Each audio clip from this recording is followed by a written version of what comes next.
Hi, my name is Emily Reitz. I'm the Dementia Care Specialist for Monroe County. I work out of the Aging and Disability Resource Center under the purview of Human Services of Monroe County. Today, I want to talk to you about the Purple Tube Project, why it's important to our community, and what you can do in order to be a part of it. To best describe what the Purple Tube Project is, I think I'll leave that up to the person who created it, and that was the Rock County Dementia Care Specialist. So first, we're going to watch a quick video.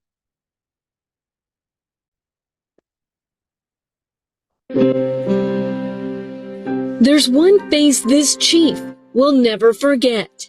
There's a part of our community that we don't know, and those are the people that need the help the most in regards to when they become lost or when they wander.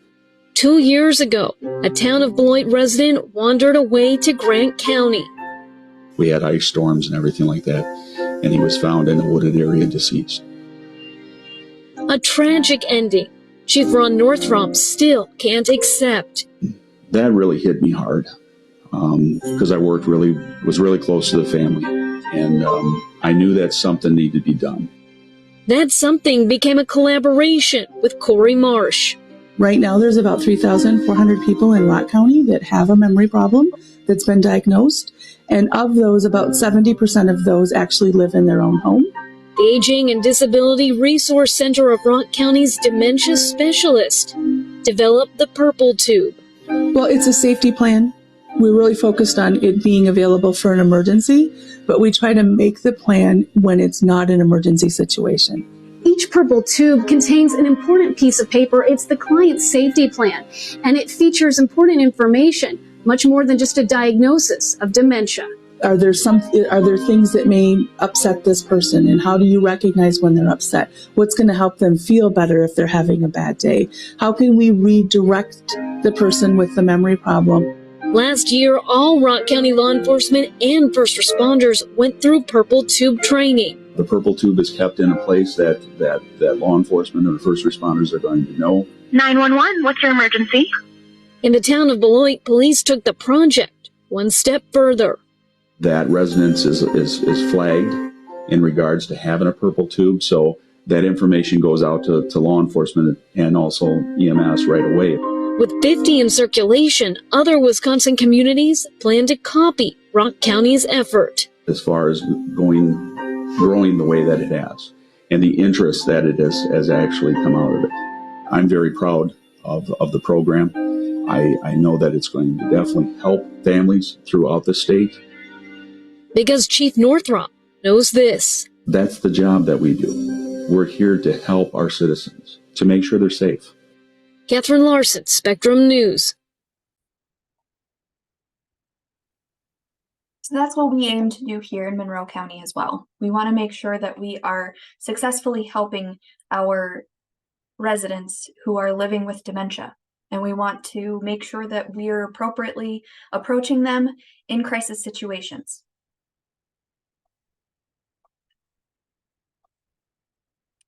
So the goal of the project is to assist families and first responders by providing information that might be helpful in the event of a medical or behavioral emergency. Our desire is for those impacted by dementia to be able to stabilize at home whenever possible. We understand that sometimes that's not possible. Sometimes people aren't able to calm down and they do need that hospitalization component. When it's not possible, we want to make sure that our first responders and their family members have the necessary information that's available quickly in order to best approach the situation, make sure that we're able to de-escalate whenever possible, and also make sure that we are helping to support them wherever needed. This project is a collaboration between law enforcement, EMS, and our countywide dementia-friendly community network. So here's a quick fact if you didn't catch it in the video. 70 to 80% of people with dementia are still living in the community. Now this means that they are not the people who are living in our nursing homes, our memory care units. These are people who are living in their own homes, in our communities, who have cognitive decline. So chances are you've already worked with somebody who has dementia. So now let's kind of talk about what the Purple Project does for these families. It assists families who are coping with dementia. It helps to let them know that they're supported and they don't have to worry in crisis situations about how people are going to interact with their loved ones. They will know how to best interact with somebody with dementia because they know that going into the situation, the person is living with dementia and there's a specific way to approach that. It develops a crisis and safety plan. This really, really helps give some peace of mind to the family members. They're able to know that there's a plan in place. They don't have to worry about what's going to happen the next time there's an emergency. We already know because we've developed a plan and it's right there in the tube. It's at no cost to the caregiver or the family members. They don't have to worry about whether or not they can afford it. This is a free service provided to them from the county. And it offers them so much peace of mind. They can know that all of that critical information is up to date and that it's easily accessible. Not only that, it provides the best ways to interact with the person with dementia. So say you have to go in and there's a crisis situation, there's a person with dementia, and you need to know that there are very specific ways to interact with them to calm them down. You know that they have comfort items. You know that they have a specific nickname that they answer to. They know that people who use that nickname can trust that person. It's all good information to know. And that's what's going to be a part of what's in that purple tube.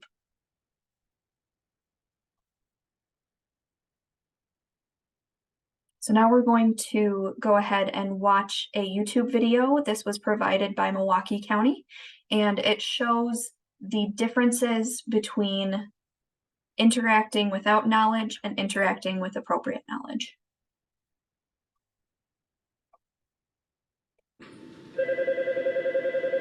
Oh, okay. Were you at the police? Yeah. Which 911. What's your emergency? He's totally out of control. He's trying to hurt me. I'm scared. I don't know what's going on. He fell earlier. Maybe he has I don't know what's going on, but he's been fighting for hours. You need to come get him now.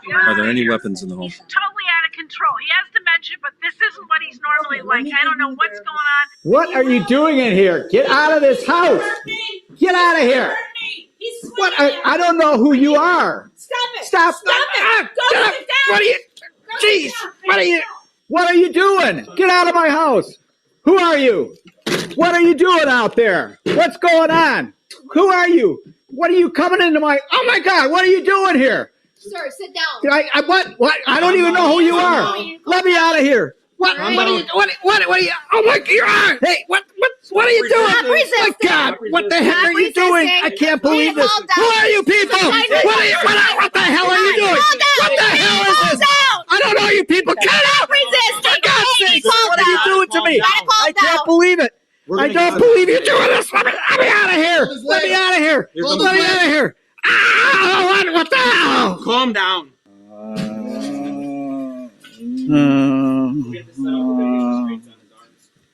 Oh my God.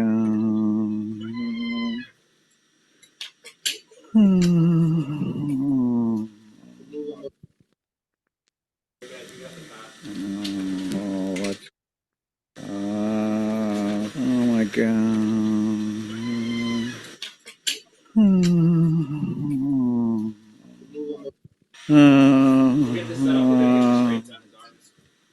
Working with patients with dementia and their family can create a chaotic, confusing, and sometimes dangerous situation if, as first responders, we don't approach it calmly and effectively.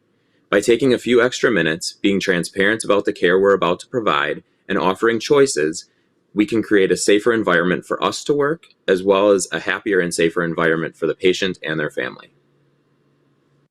What? Who are those people? What is? Your name's Tom, right? What? Who are you? I'm Officer West from Shore Police Department. Challenging behaviors occur when a person with dementia is trying to communicate something and becomes frustrated. We heard you hit your head. But I don't live here. I don't know. Okay. Well, we'll figure that out in a second. We just want to make sure your head's okay. I want to go home sometime. Why don't we sit down in that chair? Okay. You want to sit Can down you in help the me chair? go home? I want to go home. Yeah, we'll help you. Okay. We'll help you. Let's Well, go sit down in that chair. Okay? Who are you? All right. Well, Okay? I don't know where I am, Okay. and I don't belong here. I know I don't belong All right. here. We'll figure that out in a second. Okay. So Can you tell me where you hit your head earlier? Yeah, it was like over here. I mean, The ability to keep the person with dementia calm and redirect them when they are frightened or upset can totally change the outcome for everyone involved. there's what? The paramedics, they're gonna make sure your head's okay. Make sure you're not hurt. Okay? Oh, okay. All right. Who are those? Hey guys. Oh, remember that. That's just those are just the paramedics here to help you. If a person is in danger of harming themselves or others, they should be taken to a local hospital for a medical assessment. Get home. You guys, I don't know where I am, and We'll help you. We'll help you, Tom. Tom. How you doing, Tom? I'm Dan. This is Bob. We're from the fire department. They said that you may have fallen and hit your head. Yeah. We just want to make sure you're okay. Maybe check you out a little bit if you're all right with that. Well, yeah. I mean, as long as you take me home. Sure. I mean, at some point I want to go home. I mean, We'll make sure you get home We safe. can make sure that happens. all right. Well, what are you gonna do? Would you mind if we just take your blood pressure and take a look at you and look at your head? It hurt. Sounds like you hurt it. It doesn't hurt now, but it did before. It hurt before. Sure. Do you mind if I come and take a look at your head? Would that be all right? Yeah. Yeah. Okay. Great. Can I take your blood pressure? Well, okay. Okie doke. I mean, So back here, or where does it hurt? yeah, back on the other side. Perfect. Yeah. Yeah.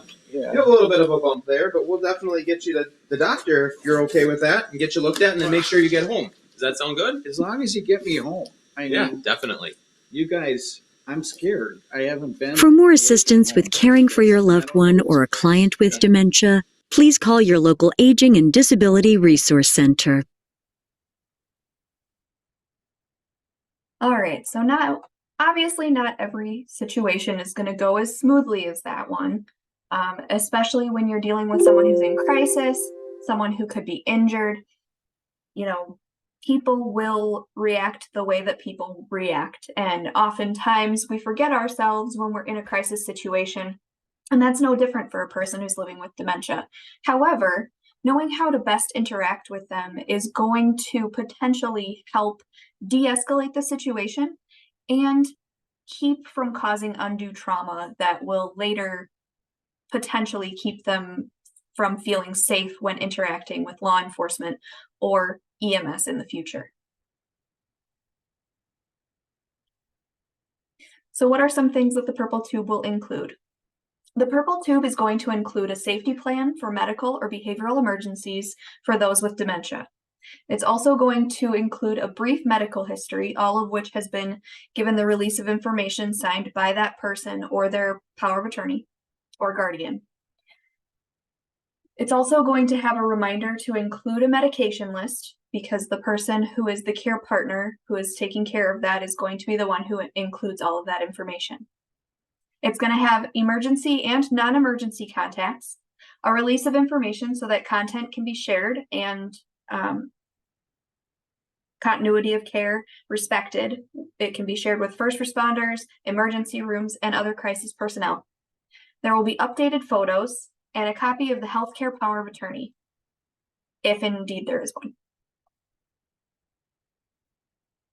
This is what that sheet looks like.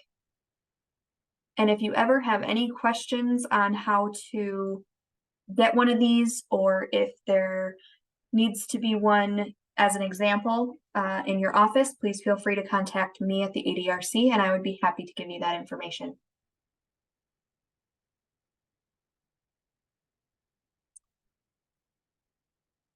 So then what are the families given? The families are given the Purple Tube. It's all provided for them. It will then be placed in their primary refrigerator, which I always encourage people to put it in the freezer, because people with dementia might be opening and closing the refrigerator. And if that happens frequently, they might see it, think that it doesn't belong there, think that it's spoiled food, they may throw it out. So I encourage them to put it in the freezer. It's less likely to be opened by that person. It's a little bit easier to explain in the freezer as something else that's maybe non-perishable, and it's usually left alone really well. If there is ever a situation where it needs to be placed elsewhere, that will be taken note of and given to any dispatch so that it can be put into an information area where you can easily access it. They will also be given a small purple sticker that can be placed to alert first responders that the tube is available. And then all critical information needed to respond to an emergency event for first responders will be included, and it will be tucked inside of that tube in that freezer. So now let's kind of talk about dementia. I've kind of been throwing this word around, dementia, dementia, dementia. What is it? Not everyone knows. Dementia is an umbrella term that describes a set of symptoms. So it's not a specific diagnosis. It's actually a syndrome, which means that it is a collection of symptoms. So the diseases that cause dementia symptoms are what we're going to look at as a diagnosis. And those are going to be the things that are causing the changes in the brain. So what are signs that there's Alzheimer's disease or another dementia happening? Well, a sign of dementia could be poor judgment or decision making. Now, everyone makes a bad decision every once in a while, but if there are consistent poor judgment and decision making happening with this person, and that's not things that they would have done previously, it could be a sign that there is some changes happening in the brain. Another sign is the inability to manage a budget. So if a person is typically able to manage their own money and has been able to successfully in the past, however, they've been really, really struggling and they have consistently mismanaged their monthly budget, it could be a sign there's something happening in their brain. A normal related change is potentially missing a payment, but not mismanaging an entire budget. Another sign could be losing track of the date or season. Many people will not recognize the year. Some people will not dress appropriately for the season or the weather. This is a sign that something's changing in the brain and that they're not able to tell anymore what's going on, and the passage of time becomes very unclear to them. Now, forgetting which day it is and then remembering later, that's a normal age-related symptom. Everyone's going to experience that at some point in their life. However, when it becomes severe, that's a problem. Now, another sign is difficulty having a conversation. This doesn't necessarily mean forgetting a word. It doesn't necessarily mean repeating yourself once. This is consistent difficulty, not finishing sentences, really, really struggling to find simple words that they've used multiple times in the past that have been very familiar for them. Words that have been in their speech patterns and their vernacular for a very, very long time that they're now really struggling with. That's a big sign that there are changes happening in the brain. Another one is forgetting what you're looking for. Excuse me, not forgetting what you're looking for, forgetting that you are looking for something. Now, forgetting what you're looking for can be normal. Forgetting that you're looking for something isn't as normal. So when you're able to retrace your steps, that's a good sign, because that means that your logical thought processes are intact and you're able to follow that pattern. However, a person who's living with cognitive decline may really struggle with steps. Anything that has multiple steps in it is going to be a real challenge for that person. And so they might just stop looking altogether because it becomes overwhelming. Their brain can't handle that kind of information. They'll become very frustrated. They may become very confused or agitated. And sometimes they can become aggressive. Another sign is placing items in odd places. Now, this isn't just misplacing your keys occasionally. This is placing your cell phone in the refrigerator, placing it in a pot, placing your keys in your shoes. Those are not typical places to put those things. And if they can't explain it to you with a logical thought process behind it, that's a sign that there's something going on. Now, everyone loses their keys in their cell phone every once in a while. We've all lost our cell phone while it's in our hands. However, that can be normal because our brains are doing a lot of things at once. Now, if you've ever walked into a room and completely forgotten what you're doing there, totally normal, happens to everyone of any age. It's called doorway syndrome. That's normal. That's just part of the human experience. However, forgetting that you live in your own home, forgetting that that room was a part of your home, forgetting where you are in your own neighborhood. Those are not normal parts of aging. That's not a normal process, and that's a sign that there's something going on in the brain. Now, all of these signs of dementia, they need to be a new behavior, and it needs to be from a previously higher level of functioning. It's not somebody who is bad with finances and always has been bad with finances. This is someone who previously was able to manage a budget and then is now no longer able to manage a budget effectively and is in serious financial trouble.